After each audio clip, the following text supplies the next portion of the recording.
அதுக்கு தான் செருப்பத்தி காட்டினேன், என்னை சங்கினா அடிப்பேன்னு. உண்மையான சங்கி நீ தானே சங்கி. இப்போ எல்லா அமைச்சரும் போய் நீங்கள் வந்து அங்கே நிர்மலா சீதாராமன், அங்கே இருக்கிற ராஜ்நாத் சிங் எல்லாரையும் சந்திச்சுட்டு இருக்கல, என்ன காரணம்? ரஜினிகாந்த் எப்படி சங்கியானார்? பாரதிய ஜனதா கட்சியின் தலைவரா இல்லை அமைச்சரா? இல்லை அவர் சொன்னார் அவர் நான் ஆர்எஸ்எஸ்ன்னு. அவரை வச்சு வருஷத்துக்கு 2 படம் எடுத்து கோடி கோடியாக சம்பாதிக்கும் போது சங்கி காசு நிற்கிது. நீ என்ன ஒவ்வொரு தடவையும் போய் உட்காந்து தம்பி விஜயும் மோடியும் சந்திச்சாங்களா இல்லையா? ஏன் நீங்கள் அவரை சங்கின்னு சொல்ல? 73 இடம் வென்று எதிர்கட்சி தலைவராக இருக்கிறவரே ஆளா இல்லைன்னா இப்போ யார் சொன்னாதான் நீங்கள் கேட்பீங்க? யார் கருத்தை நீங்கள் மதிப்பீங்க, கேட்பீங்க? என்ன அளவுக்கு காங்கிரஸை எதிர்த்து போராடி அவனது இருக்கானா? காங்கிரஸ் கட்சிக்காரங்க யாராவது இப்படி தான் வலைவலி வச்சுக்கிட்டு வாடகைக்கு வாய்களை வச்சுக்கிட்டு திட்ட விடுறாங்களா? இலவசம் கொடுக்கறது எல்லாம் இது ஒரு இந்தியா முழுமை கொண்டாண்டிங்க. அவன் மகாராஷ்டிரா எப்படி கொடுத்தானா பெண்களுக்கு 2500 கொடுத்து இப்போ இந்த 1000 கொடுத்துருக்கீங்க. 25 தேர்தல் 26 தேர்தல் இருக்கும்போது 2000 ரூபா தருவோம்னு அறிவிக்கலைன்னா என்ன கேள்வி? அப்புறம் இது ஒரு ஆட்சி முறையா? அதே போல வந்து பார்த்தீங்கன்னா எடப்பாடி பழனிசாமி எப்பவுமே திமுக வந்து மத்திய அரசு மேலே வைக்கிற ஒரு முக்கியமான குற்றச்சாட்டுன்னா ஆளுங்கட்சிகள் எதிர்கட்சிகளை வந்து ஆளுங்கட்சி வந்து மதிக்கிறது இல்லை, மோடி அவர்கள் மதிக்கிறதுலாம் சொல்லுவாங்க. ஆனால் தற்போது இந்த மழை வெள்ளத்துக்கு எடப்பாடி பழனிசாமி வந்து குற்றச்சாட்டுக்கு வந்து சிஎம் என்ன சொல்லியிருக்காருன்னா எடப்பாடி பழனிசாமி நாங்கள் ஒரு ஆட்சியாளவே மதிக்கிறதுன்றாரு. அவர் யாரை மதிச்சிருக்கிறாரு? அதான் நீங்கள் எதுக்கு வந்தாருன்னு கேள்வி கேட்டால் அதுக்கு பதில் சொல்லணும்ல. நீங்கள் யாராவது இத்தனை ஊடகங்களை ஏதாவது குறித்து பேசுனீங்களா? கேள்வி கேட்டிங்களா? ஒரு நாட்டின் உலகத்தின் மிகப்பெரிய பணக்காரில் ஒருத்தருங்கிறீங்க. இந்தியாவில் முதன்மையான தொழிலதிபர் பணக்காரர். சொல்லுங்கள், 2.5 லட்சம் கோடி கடன் கொடுத்துருக்கீங்க அவருக்கு. எங்களுக்கு 2500 கொடுப்பீங்களா? 2.5 லட்சம் ரூபா எதாவது கொடுப்பீங்களா? அவ்வளோ பெரிய முதலாளி தமிழ்நாட்டுக்குள்ளே வர்றாரு. யாரை பார்க்க வந்தார்? எதுக்காக வந்தார்? யாரை சந்தித்தார்? எங்கே சந்தித்தார்? ஒரு நோக்கம் இருக்கணும்ல, ஒரு காரணம் இருக்கணும்ல. ஒன்றுமே இல்லையே. அதை கேட்டதுக்கு எங்கள் ஐயாவை நீங்கள் என்ன சொன்னீங்க? நான் அறிக்கை விட்டேன், அதை நீங்கள் பொருள்படுத்த மாட்டீங்க. நான் கேள்வி கேட்டேன், என்ன நான் உங்களுக்கு ஒரு பொருட்டு இல்லை. சரி, அவ்வளோ பெரிய தலைவர் எங்கள் ஐயாவை நீங்கள் என்ன சொன்னீங்க? அவருக்கு வேறு வேலை இல்லைங்கிறீங்க. எடப்பாடி ஒரு ஆள் இல்லைங்கிறீங்க.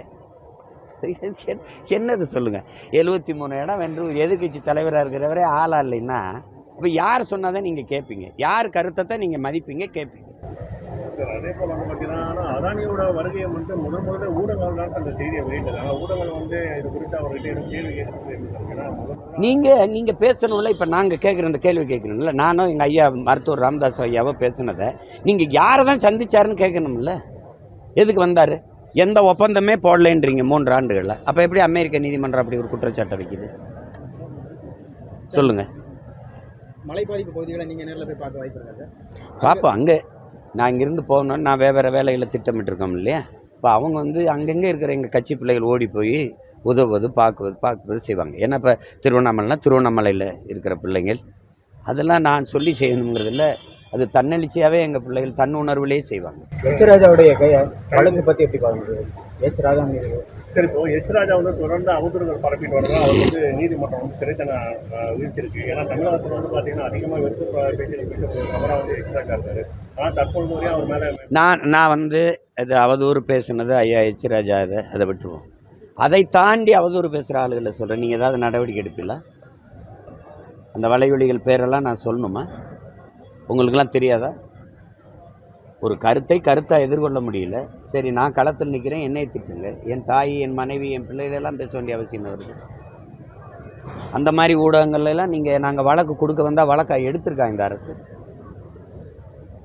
வழக்காக எடுக்குதா? பதிவு பண்ணுதா? நான் அதை காட்டணுமா? எத்தனை முறை நீதிமன்றத்துக்கு போனாவது அதுவாது வழக்காகுதா? அப்போ என்ன பண்ண முடியும்? நீங்கள் உடனே ஐயா எச் ராஜா மேலே போயிட்டீங்க. அவர் மட்டும்தான் அவதூறாக பேசுகிறாரா? இந்த திமுக சார்பாக ஆளுங்கட்சி சார்பாக ஒரு வாடகை வாய்கள் பேசுகிறதெல்லாம் நீங்கள் உங்களுக்கு அனுப்பட்டா? உங்களுக்கு இந்த காணொலிகளெல்லாம் மனிதர்கள், நாகரிகமுள்ள மனிதர்கள் வாழ்கிற நாடு தானே அது. அதிமுக ஆட்சியில் இப்படி தான் எல்லாரையும் கூட்டி வச்சு பேசிட்டு இருந்தாங்களா? என்ன அளவுக்கு காங்கிரஸை எதிர்த்து போராடி அவனது இருக்கானா? காங்கிரஸ் கட்சிக்காரங்க யாராவது இப்படி தான் வலைவலி வச்சுக்கிட்டு வாடகைக்கு வாய்களை வச்சுக்கிட்டு திட்ட விடுறாங்களா? சொல்லுங்கள். அதே போல கடைசி கேள்வி என்னன்னா, சீமானவர்கள் வந்து ரஜினி சந்திக்கிற பிறகு அதுக்கான விமர்சனம் அதிகமாக இருக்கு. ஏன்னா இதுக்கு முன்னாடி ஒரே இதுக்கு முன்னாடி வந்து பார்த்தீங்கன்னா சங்கி என்ற வார்த்தை வந்து கலைஞர் இருந்த சீமானவர்கள் வந்து தற்போது சங்கி என்ற வார்த்தையை வந்து நண்பன்ற மாதிரி சொல்றாரு. சீமானவர்கள் பேச்சல வந்து அதிகமாக முரண்பாடு இருக்கிறதுனால ஒரு இதில் என்ன முரண்பாடு இருக்கு? சங்கின்னா நண்பன் பொருள் அப்போ இருந்தால் இருக்குது. என்னையே நீ சங்கின்னு சொல்கிற? அதுக்கு தான் செருப்பத்தி காட்டினேன். என்னை சங்கினா அடிப்பேன்னு. உண்மையான சங்கி நீ தானே சங்கி. இப்போ எல்லா அமைச்சரும் போய் நீங்கள் வந்து அங்கே நிர்மலா சீதாராமன், அங்கே இருக்கிற ராஜ்நாத் சிங் எல்லாரையும் சந்திச்சுக்கிட்டு இருக்கல, என்ன காரணம்? பிரதமர் என்னை சந்திக்க ஆள் அனுப்பி கூப்பிட்டு நம்பவில்லை. நான் சங்கி. நீங்கள் காலையில் மகன், மாலையில் அப்பா, ஒரு சதுரங்க விளையாட்டுனா கூட்டிகிட்டு வர வேண்டியது, கேலோ இண்டியானா கூட்டிகிட்டு வர வேண்டியது, ஒவ்வொன்றுக்கும் கூட்டிகிட்டு வர வேண்டியது. 100 ரூபா காசு வெளியிட ராஜ்நாத் சிங்கை கூட்டிகிட்டு வந்து வெளியிட்டது ஏன் அது சங்கி இல்லை? 5 ஆண்டு கூட்டணி வச்சு ஆட்சியிலிருந்து அனுமதிக்கும் போது அது சங்கி இல்லது. சங்கியா இல்லையா? ரஜினிகாந்த் எப்படி சங்கியானார்? பாரதிய ஜனதா கட்சியின் தலைவரா இல்லை அமைச்சரா? இல்லை அவர் சொன்னார் அவர் நான் ஆர்எஸ்எஸ்ன்னு. அவரை வச்சு வருஷத்துக்கு 2 படம் எடுத்து கோடி கோடியாக சம்பாதிக்கும் போது சங்கி காசு இனிக்குது. எல்லா நிகழ்ச்சிக்கும் அவரை கூட்டிகிட்டு வந்து அண்மையில் புத்தகம் வெளியிட்டு கூட கூட்டி வந்தீங்கல்ல, அப்போ சங்கி இல்லை. ஒரு தடவை நான் சந்தித்து படம் எடுத்துட்டோன்னா அது ஐயோ சங்கி அப்படின்னா வெறுப்பு வருமா வராதா? ஐயா மோகன்லால் நானும் ஒரே உடற்பயிற்சி கூடத்தில் பயிற்சி எடுக்கிறோம். 2 பேரும் சந்தித்து படம் எடுத்துருக்குறோம். அந்த மாநிலத்தின் சூப்பர் ஸ்டார் அவர் போடவா? அது சங்கின்னு சொல்லுவியா? இந்த நாட்டிலே இருக்கிற மிக உயர்ந்த அரசியல் சூப்பர் ஸ்டார் ஒருத்தர் இருக்கிறார், எங்கள் ஐயா நல்லகண்ணு, எங்களுக்கு அப்பா போல். அவரும் நான் 4 மணி நேரம் உட்காந்து பேசுனது இருக்குது, காணொலி இருக்குது, படமும் இருக்குது. ஒரே போராட்டத்தில் 2 பேரும் போராடினது இருக்குது. அதெல்லாம் அந்த சந்திப்புலாம் ஏதோ அரசியல் பேசியிருக்கார்கள், ஏதோ அதெல்லாம் நீங்கள் பேசலையே. உங்களுக்கு என்னைய பேசணும் அதானே, அதுக்கு பேசுகிறீங்க. உண்மையிலேயே துளசிதாசர் அந்த ராமாயணத்தை இந்தியில் மொழிபெயர்க்கும்போது ராமனுடைய நண்பன் அனுமான்னு சொல்கிறதுக்கு சங்கிங்கிற வார்த்தையை பயன்படுத்தியிருக்கிறார். சங்கினா தமிழில் நண்பன்னு பொருள் வருது. திராவிடன்னா என்ன வருது? என்னை பாருங்க தம்பி, நீங்கள் தானே கேள்வி கேட்டீங்க. திராவிடன்னா என்ன பொருள் வருது தமிழில்? திருடன்கிறத தவிர இப்படி அப்படி எப்படி கூட்டி கழிச்சு பொருள் பார்த்தாலும் திருட்டு பயன் தான் வருது. என்ன பண்ணலாம்? சங்கின்னு நீ எங்களை சொல்லி அசிங்கப்படுத்துறனா 100 ஆண்டுகளாக எங்களை ஒரு தேசினத்தின் மக்களை தமிழன்கிற ஒரு அடையாளத்தை மறைச்சு திருடன், இந்த திராவிடன் சொல்லி நீ சுமத்துனதை விடவா அது அசிங்கம். இன்னைக்கு தான் இந்த சங்கி கேத்து பேசல.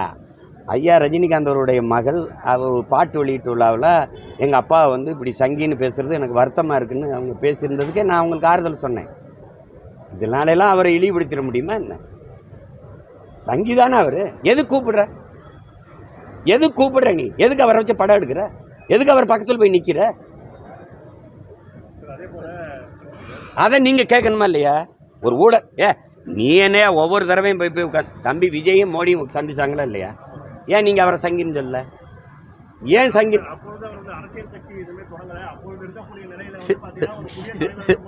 இல்லை இருங்க சரி இருங்க. இப்போ அரசியல் கட்சி தொடங்கி ஒவ்வொன்றுக்கும் போய் ஐயா மோடியை பார்க்குறாங்கல்ல, நீங்கள் ஏன் சங்கின்னு இவங்களை சொல்லலை? இப்போ நான் கேட்குறேன், நீங்கள் இந்த ஊடகத்தின் வாயிலாக கேளுங்க. ஐயா நீங்கள் தானே ஒவ்வொரு தடவையும் ஏதோ பொண்ணு கொடுத்து சம்பந்திகள் மாதிரி சந்திக்கிறீங்க.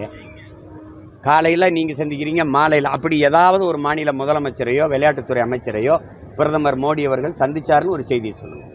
பாரதிய ஜனதா கட்சி ஆளுகிற மாநில முதல்வரையாவது சந்திச்சிருக்கிறாரா? பாரதிய ஜனதா கட்சி ஆளுகிற மாநிலத்தின் விளையாட்டுத்துறை அமைச்சரை யாரையாவது சந்திச்சிருக்கிறாரா? சொல்லுங்க தம்பி. எல்லா மாநில முதலமைச்சர் மேலே அமலாக்கத்துறை ரைடு வருது. ஜார்க்கண்ட் முதலமைச்சர் மேலே வருது, அரவிந்த் கெஜ்ரிவால் மேலே வருது, தெலுங்கானா முதலமைச்சர் மகள் மேலே வருது. இந்த நாட்டின் முதலமைச்சர்கள் குடும்பத்து மேலே எந்த ரைடும் வர மாட்டேங்குது. ஒய் இப்போ தொடர்ந்து அரசியல்லையும் இவ்வளோ பெரிய கட்சி தலைவர்களாக இருக்கிற நீங்கள் வைக்கிற கோரிக்கையே எடுபடாதுன்னு இல்லை கேட்குறது, அப்படி நிராகரிக்கிறதா. அனைத்து கட்சி கூட்டத்தில் என்னையை கூப்பிட்டுருக்காருங்களா? ஐயா எடப்பாடி முதலமைச்சராக இருக்கும்போது என்னை கூப்பிட்டாங்க. அப்போ நான் இவ்வளோ விழுக்காடும் கிடையாது. உங்களுக்கு நீங்கள் எனக்கு விளங்கிடணும். அவங்க எந்த இது காவிரி நதிநீர் பிரச்சனையாக என்னை கூப்பிடுவாங்க, இந்த நீட்டு பிரச்சனையாக கேட்பாங்க, பொருளாதார அடிப்படை இடஒதுக்கீடு சிக்கல் வரும்போது அது சம்பந்தமான விவாதத்துக்கு என்னை கூப்பிட்டுருந்தாங்க. ஆனால் இவங்க என்னை கூப்பிடுவாங்களா? ஏன் கூப்பிடல? ஏன்னா அதில் என்ன சட்டமன்ற உறுப்பினராக இருக்கிற கட்சி தான் வரணும்னா உங்கள் கட்சியோட கூட்டணி வச்சு உங்கள் சின்னத்திலே வென்ற கட்சி எல்லாம் இருக்குது. அதுவும் கூட்டணி கட்சி, அதுவும் அது எப்படி? அதுதான் இந்த ஆட்சி. அப்ப சமத்துவம் சம உரிமை பேசுற கட்சி அதெல்லாம் ஒரு இளவு வெறும் ஆதரவா இருக்கீங்க. வெற்று வார்த்தை, வெட்டி வார்த்தை. அதிமுக ஆதரவா இருக்கீங்களா? இதே போல வந்து வாய்ப்பு இருக்கா எனக்கு? கொஞ்ச நாளாவே உங்களை பார்த்து ஒரு ஒரு ஒரு ஒரு வார்த்தை, ஒரு நடந்த உண்மையை சொன்னா உன்னை அதிமுகவுக்கு ஆதரவா இருக்கீங்களா? அதிமுக ஆட்சியில் நான் இப்போ கேட்குறேன், அதிமுக ஆட்சியில் அம்மையார் ஜெயலலிதாவோ ஐயா எடப்பாடி இருக்கும்போது இந்த மாதிரி வாடகை வலையொலிகளை வச்சுக்கிட்டு இப்படி கேவலம் பேசுனது எங்கேயா நடந்திருக்கா? கொஞ்ச நாளா அப்படி பார்க்க சார், நடிகர்களோட அரசியலை வந்து கடுமையாக எதிர்த்து சீமானவர்கள் வந்து தற்பொழுது விஜயோட அரசியலை வந்து வரவேற்கிறேன்னு சொல்லிடுறீங்க, தற்போது அவர் எதிர்க்கிறீங்க. ஸோ இந்த ஒரு கோட்டை வந்து சீமானவர்கள் அதிகமாக மாறுபடுறாரு மாதிரி தெரியுது சார். ஒன்றா ஒரு மாறுபடுறாரு, வேறுபடுறாரு, ஊறுபடுறாரு, எதையாவது சொல்லிட்டு இருக்காரு. கொள்கையில் முரண் இருக்குது. தம்பிங்கிற பாசம், அண்ணங்கிற பாசம், அது அன்புலாம் அது வேற. எடுத்து வைக்கிற கோட்பாட்டில் நாங்கள் வச்சிருக்க கோட்பாட்டுக்கு முரண் இருக்குது. அதில் கேள்விகளை எழுப்ப வேண்டியது இருக்குது. திரும்பி ஒன்று புரியுதா? நீங்கள் பெரியாரை எந்த இடத்துல கொள்கை வழிகாட்டியாக ஏற்கிறீங்கன்னு கேட்டால் நீங்கள் தான் விளக்கணும். மதச்சார்பற்ற சமூக நீதிங்கிறீங்க. மதச்சார்புள்ள சமூக நீதி ஒன்று இருக்கான்னு நான் கேட்கணுமா, கேட்க வேணாமா? மதச்சார்புள்ள ஒரு சமூக நீதி இருக்கா இந்தியாவில்? அப்புறம் அதுக்கு மதச்சார்பற்ற சமூக நீதி? உங்களுடைய கோட்பாட்டில் இஸ்லாமியல் கிறிஸ்தவருக்கு இடஒதுக்கீடு தருவியலா மாட்டியலா? இருக்கா இல்லையா? இஸ்லாமியர் கிறிஸ்தவருக்கு இடஒதுக்கீடு இருக்குன்னா மதச்சார்பில்லாத சமூக நீதி எங்கே இருக்குது? சரி, உங்கள் சமூக நீதி கோட்பாட்டில் எக்கனாமிக்கலி பேக்வேர்டு இருக்கான்ல, பொருளாதார அடிப்பில் பின்தங்கிய 10 விழுக்காடுன்னு ஐயா மோடி சொல்லிட்டுருக்காருல, அதை ஏற்கிறீங்களா எதிர்க்கிறீங்களா? அருந்ததிற்கான இடஒதுக்கீடை ஏற்பீங்க, யாரும் மறக்க மாட்டாங்க. எங்ககிட்ட எடுத்து கொடுத்த உள்ஒதுக்கீடை ஏற்கிறீங்களா எதுக்கிறீங்களா? இது யாருமே நீங்கள் கேட்க மாட்டீங்க, நானும் கேட்கக்கூடாதா? என்னது இது? முரண்படுறாரு. தம்பி, அண்ணன் தம்பி பாசம் வேறு, அரசியலுக்கு வர்றது வேறு. சேவை செய்யுங்க, வேணும்னு செய்யுங்க. இப்போ எங்கள் ஐயா விஜயகாந்தோட நாங்கள் முரண்பட்டோமா? ஊழலை ஒழிக்கிறேன், வறுமையை ஒழிக்கிறேன்ட்டார், முடிஞ்சு போச்சு. வறுமையை ஒழிக்கிறதுல யார் மறக்க முடியும்? நீங்கள் ஒரு கோட்பாடுன்னு வைக்கும்போது அதில் கேள்வி வருத. நான் இலவசத்தை ஒழிக்கணுன்றேன். இலவசம் பெற வேண்டிய ஏழ்மை வறுமை நிலை இல்லாமல் மக்களின் வாழ்க்கை தரத்தை உயர்த்தணும். கல்விக்கேற்ற சம்பளம், அதற்கேற்ற கல்விக்கேற்ற வேலைக்கேற்ற சம்பளம், அதை கொண்டு வாழ்கிற பெருமைமிக்க வாழ்வை கொடுக்கணும்னு சொல்கிறேன். நீங்கள் இலவசம் கொடுப்பேங்கிறீங்க. அதை எப்படி சொல்கிறீங்க? மீன் பிடிச்சி கொடுக்கக்கூடாது, மீன் பிடிக்க கற்றுக் கொடுக்கணும்னு நாங்கள் சொல்கிறத நீங்கள் கேள்வி பேசுகிறீங்க. சில வாய்ச்சவடால் வீரர்கள் வெட்டி வாயில் கம்பு சுற்றுவார்கள்னு பேசுகிறீங்க. மீன் பிடிச்சும் கொடுக்கணுங்கிறீங்க. அதானே இவன் செஞ்சுக்கிட்டு இருக்கான். உங்கள் மனசான்ற சொல்லுங்க. இலவசம் வளர்ச்சி திட்டமா, வீழ்ச்சி திட்டமா? இலவசத்தில் கொடுக்குற அந்த பொருளுக்கு கொடுக்குற பணம் இருக்குல்ல, அதை எங்கேருந்து எடுக்கிறீங்க? அதில் இழக்கிற பணத்தை எப்படி ஈடுகட்டுறீங்க? 10 லட்சம் கோடி கடனை கொண்டாந்து நிறுத்திட்டு 50,000 கோடி வட்டியை கட்டிக்கிட்டு இது ஒரு ஆட்சி முறைன்னு பேசிட்டு இருக்கிறீங்க. இலவசம் கொடுக்கறது எல்லாம் இது ஒரு பெரிய இந்தியா முழுமை கொண்டாண்டிங்க. அவன் மகாராஷ்டிரா எப்படி கொடுத்தானா பெண்களுக்கு 2,500 கொடுத்து இப்போ இந்த 1000 கொடுத்துருக்கீங்க. 25 தேர்தல் 26 தேர்தல் இருக்கும்போது 2,000 ரூபா தருவோம்னு அறிவிக்கலைன்னா என்ன கேளுங்க. அப்புறம் இது ஒரு ஆட்சி முறையா? விமர்சிக்கிறீங்க, முரண்படுறீங்கிறது. முரண்பாடுங்கிறது என்னன்னு இருக்குல்ல, கோட்பாட்டில் முரண்படுவோம். ஆனால் பந்தபாசத்தில் அண்ணன் தம்பிங்கிற உறவு முறையில் முரண்பாடு வருதா? அதெல்லாம் ஒன்றும் இல்லையா? இது போன்ற செய்திகளை மேலும் தெரிந்து கொள்ள எங்களது யூடியூப், ஃபேஸ்புக் மற்றும் ட்விட்டர் ஆப்களை சப்ஸ்கிரைப் செய்யவும்.